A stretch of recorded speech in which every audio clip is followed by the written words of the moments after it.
A dupla Jefferson e Suelen esteve presente no 43º Congresso da Assembleia de Deus em Camboriú, no momento em que o cantor Jefferson ia começar a pregar. Ele foi interrompido por outro pregador que tinha uma profecia para a igreja. Assim que o pregador começou a falar, foi retirado à força por outros membros da igreja.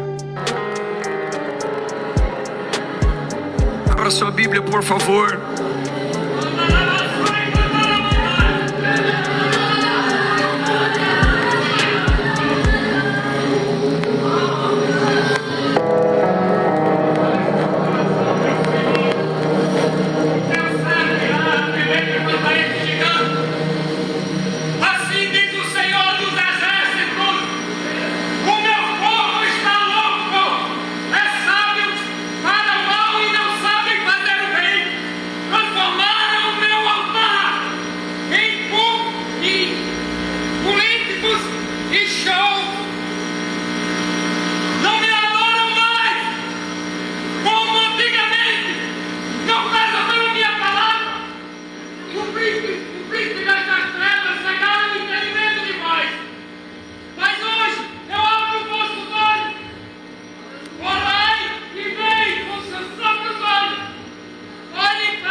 Eu acho que a voz de Deus aqui agora é a palavra. Então, nós vamos ouvir a palavra.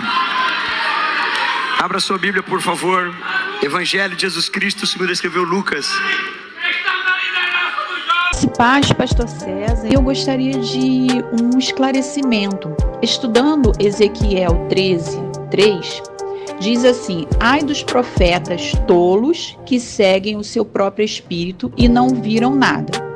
Em 1 Coríntios 14:32 diz assim: e os espíritos dos profetas estão sujeitos aos profetas. Então a minha dúvida é a seguinte: que espírito é esse?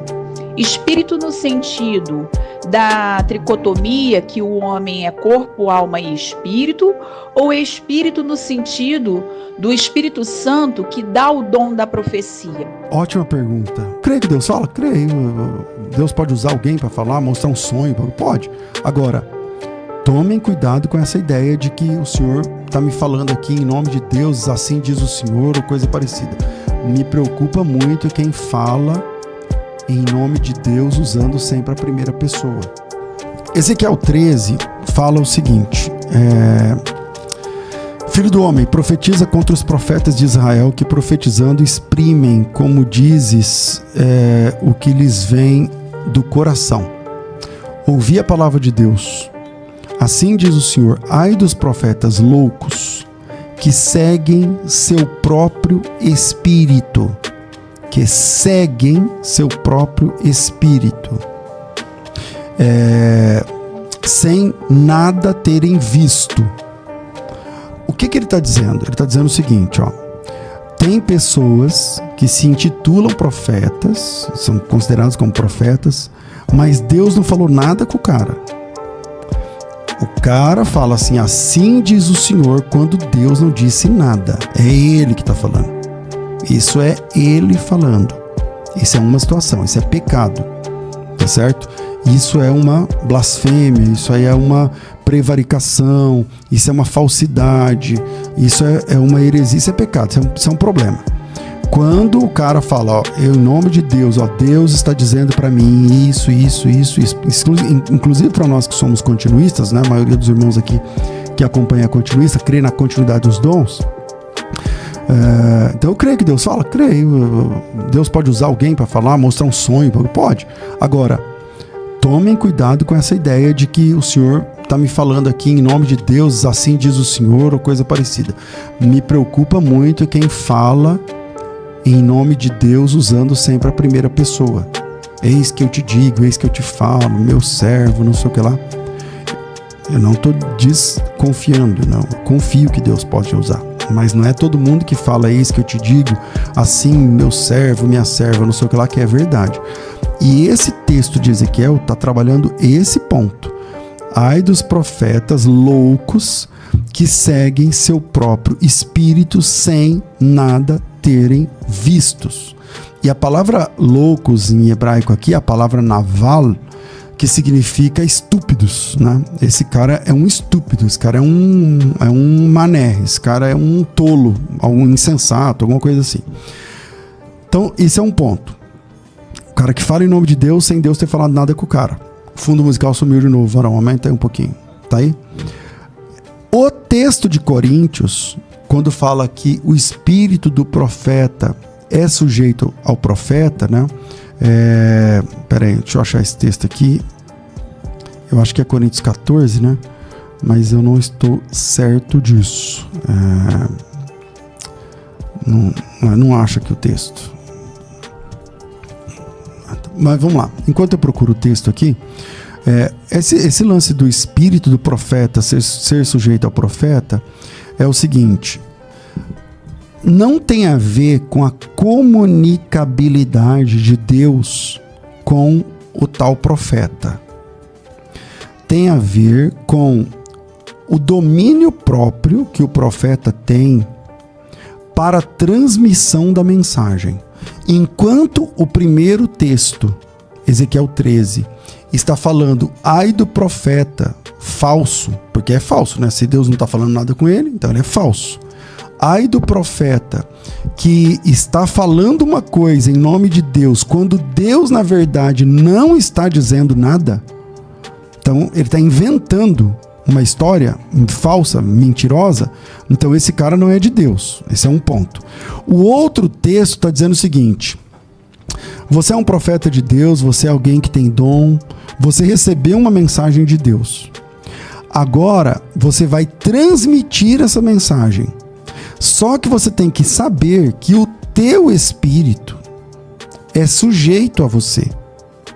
Não é o Espírito de Deus que está sujeito a você, mas o Espírito do profeta lhe é sujeito. Isso significa que Deus, quando usa alguém, essa pessoa não entra em transe. Essa pessoa, Deus, ele não há uma possessão mediúnica onde as faculdades mentais que eu tenho, o controle mental, emocional, espiritual que eu tenho, sai de cena e entra Deus na minha vida, e agora é Deus falando, é Deus pegando, Deus está usando o meu corpo. Não. Isto não acontece. O espírito do profeta é sujeito ao profeta. Por exemplo, estamos no culto aqui. Por exemplo, Deus me dá uma palavra sobre a vida do Cláudio. Eu posso fazer como alguns irmãos fazem, né? E levantar falando em línguas. Eis que eu te digo, meu servo, faça isso, tal coisa. E pode ser que a mensagem seja verdadeira. Mas eu também posso receber essa mensagem e depois que terminar o culto, falar assim: Cláudio, você pode tomar um café comigo? Posso, pastor, por quê? Não, porque Deus me deu uma palavra sobre você e eu não sei, eu sonhei, Deus me mostrou, eu estava orando por você e eu senti um direcionamento para te falar o seguinte: toma cuidado com isso, isso e isso. Ou então Deus falou isso. Beleza, e aí eu posso fazer isso na cafeteria, depois do culto, no carro, em qualquer lugar, na casa, na varanda, numa casinha de sapé, igual a música.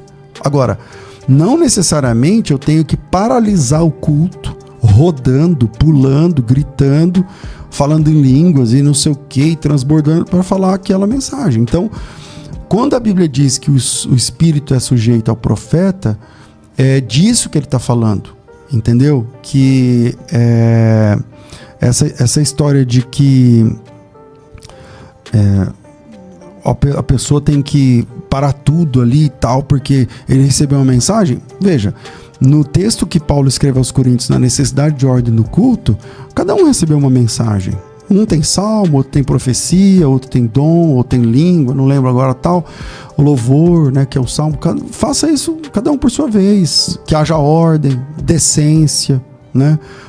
Sempre ele fala sobre decência e ordem, né? O último versículo do capítulo fala: procurem com zelo os melhores dons, procurai com zelo, meus irmãos, procurai com zelo o dom de profetizar, não proíbam os que falam em línguas, mas que tudo isso seja feito com decência e com ordem, tá certo?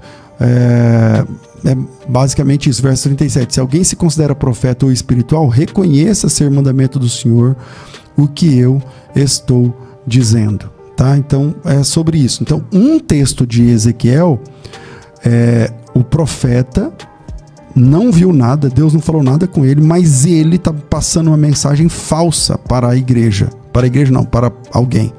Esse é um falso profeta. No texto de Coríntios, texto que eu procurei aqui e não achei enquanto eu estava falando, Deus passou uma mensagem para esse irmão, mas esse irmão pode passar essa mensagem sem parecer que ele está numa sessão mediúnica, onde o Espírito Santo apossa-se dele, onde há um transe ou coisa que o valha, e a pessoa fica com o olho arregalado, isso aqui, não. O espírito do profeta é sujeito ao profeta. Beleza? Fique por dentro das principais notícias do meio cristão. Quer se manter informado sobre os acontecimentos mais relevantes do mundo cristão? Então inscreva-se agora no nosso canal e receba conteúdos exclusivos, notícias atualizadas e mensagens edificantes. Não perca nada. Ative as notificações e junte-se a nós nessa jornada de fé e informação.